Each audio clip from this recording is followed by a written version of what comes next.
Alright mga ka-tracker, welcome sa ating YouTube channel vlog. For today's video, ipakita ko lang sa inyo itong i-release namin unit. Ito po yung binilag natin nakaraan. So ito yung forward. Ayan. Wing van, 21 feet. Wide siya, wide. Ayan po yung itsura. Nirepaint namin, kulay puti with stripe. Ito yung loob. Ayan, naka steel flooring na rin. Tapos yung panel plywood and then diretso bubong. I-release nyo na ito. Ayan, ma'am.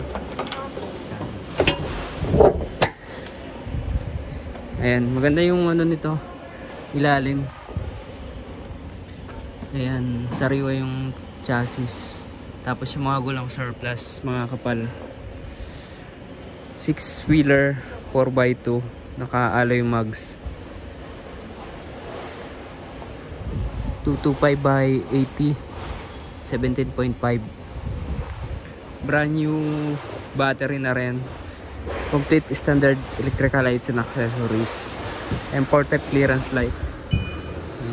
Wing van. Tapos aluminum railings, running guard, 2 layers. Original dito sa unit. Stainless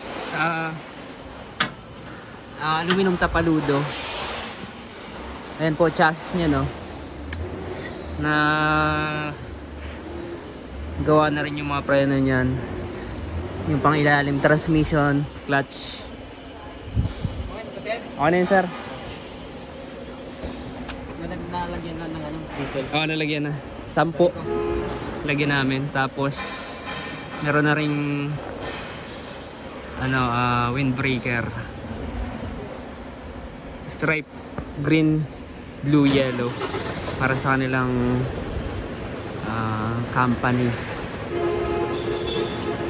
Ayan. MSDL Pride forwarding. Wide po ito, 3 wipers, saka may plaka na naka-restro. Yan po yung itsura. So sa mga naghanap po ng surplus Japan, dito po kami matatagpuan sa Barangay Mambugdos, Bacoor, Cavite, Calicil Marketing Corporation.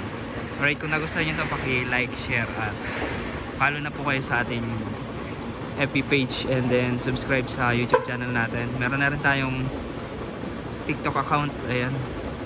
So yun, maraming salamat. God bless. Bye bye.